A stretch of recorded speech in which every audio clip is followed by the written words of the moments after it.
صدقہ فطر، عید الفطر کا فطرانہ۔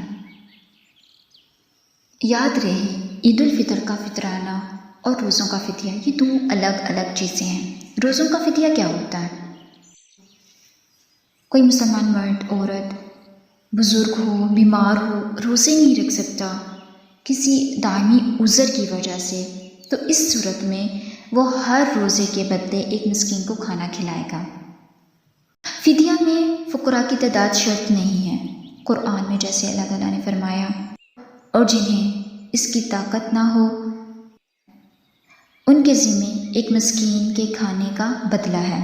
پھر جو کوئی اپنی خوشی سے زیادہ نیکی کرے تو اس کے لیے بہتر ہے، جیسے کہ ایک دن کا فدیہ 250 بنتا ہے، وہ نارمل رینج، جیسے کہ ہم ہفتے میں ایک دفعہ گوشت کھا لیں یا دودھ پی لیں، اور جیسے کہ ہمارے گھر میں بہترین کھانا کھایا جاتا ہے، ہر روز کو گوشت بنتا ہے، خاص طور پہ رمضان کے دنوں میں روز دودھ وغیرہ والی چیزیں ہوتی ہیں، تو یہ ہم بہترین کھانا کھا رہے ہوتے ہیں۔ تو اس صورت میں ہمیں چاہیے کہ 250 سے زیادہ ہم دیں، ہم زیادہ نیکی کریں، تو یہ ہمارے لیے بہتر ہے، تو ہمیں 500 دینا چاہیے، ٹھیک ہے؟ یہ اس صورت میں کہ ہم بہت زیادہ لیوش کھانا کھا رہے ہیں۔ اور یہ ہم کب دیں؟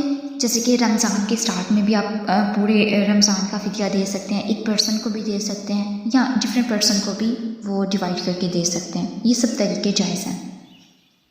عید الفطر، عید الفطر پہ ہم صدقہ فطر دیتے ہیں، تو یہ صدقہ فطر ہر مسلمان مرد، عورت، بالغ ہے، نابالغ ہے، بچہ ہے، بوڑھا ہے، سب پر فرض ہے۔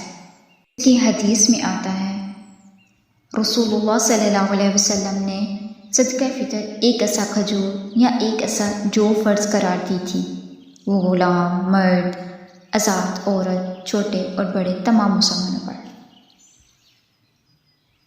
صدقہ فطر رمضان کے اختتام پر، عید الفطر کے موقع پر، عید کی نماز سے پہلے ہر مرد، عورت، بڑے اور چھوٹے اور آزاد و غلام کی طرف سے دی جاتی ہے، جس کی مقدار علاقے کے غالب خوراک کا ایک عصا ہے۔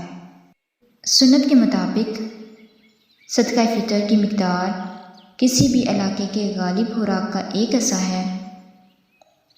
عصا ایک پیمانہ ہے جو رسول اللہ صلی اللہ علیہ وآلہ وسلم کے زمانے سے چلا آ رہا ہے۔ اس پیمانے میں ہر چیز کا وزن مختلف ہے۔ ایک عصا میں 4 مد ہوتے ہیں۔ مد دونوں ہاتھوں کی ہتھیلیاں ملا کر جو پیالہ بنتا ہے اسے کہتے ہیں، جیسے کہ دعا مانگتے ہوئے کیا جاتا ہے۔ ایک عصا تقریباً 3 کلو گرام ہے۔ صدقہ فطر کون ادا کرے؟ صدقہ فطر گھر کا سربراہ ہر اس شخص کی طرف سے ادا کرے گا جس کا خرچہ اس پر لازم ہو، جیسے بیوی ہے، بچہ ہے، خادم ہے، بوڑھا ہے، ماں باپ ہے، یا مشکلات میں پھنسے ہوئے بہن بھائی ہیں، جو خود کفیل ہو وہ خود ادا کرے گا۔ لیکن کوئی شخص کسی دوسرے کی طرف سے نیکی کرنا چاہے تو وہ ادا کر سکتا، اس میں کوئی خرچ نہیں۔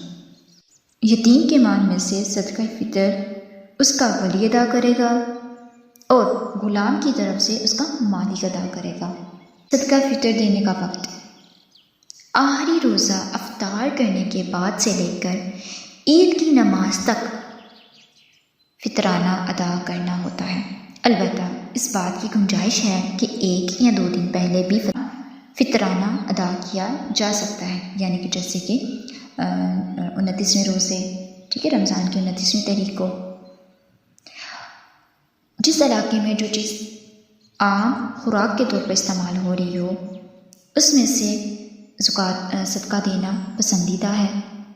اگر ایسی خوراک جو علاقے میں عام طور پر استعمال نہیں ہوتی مگر خوراک گردانی جاتی ہے، یعنی کہ وہ کھائی جاتی ہے، پہچانی جاتی ہے، اس میں بھی دیا جا سکتا ہے، اس میں بھی کوئی حرج نہیں۔ کہ عام علاقوں میں گندم، چاول، دالیں وغیرہ استعمال ہوتی ہیں۔ بعض اوقات ایسا ہوتا ہے کہ کچھ لوگ آؤٹ آف کنٹری رہتے ہیں، تو وہ کیا معاملہ کریں، وہ کس طرح اپنا صدقہ فطر، اپنا فدیہ دیں روزوں کا، یا اپنی زکوٰۃ وغیرہ کا انتظام کریں۔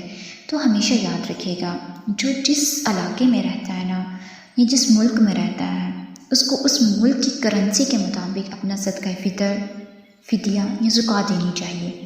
یہ نہیں کہ وہ پاکستانی کرنسی کے مطابق ریلیٹ کرے اور اس کے مطابق وہ اپنا فدیہ دے رہا ہو، زکوٰۃ دے رہا ہو اور اپنا فطرانہ دے رہا ہو۔ یہ بات غلط ہے۔ صدقہ فطر ہم کیوں دیتے ہیں؟ صدقہ فطر دینے کا مقصد یہ ہے کہ روزے کی حالت میں ہونے والے جو گناہ ہیں اس کا کفارہ ہو جاتا ہے، کہ کوئی بھی کمی بیشی رہ گئی ہے تو اللہ تعالیٰ ہمیں معاف کر دے۔ آمین ثم آمین۔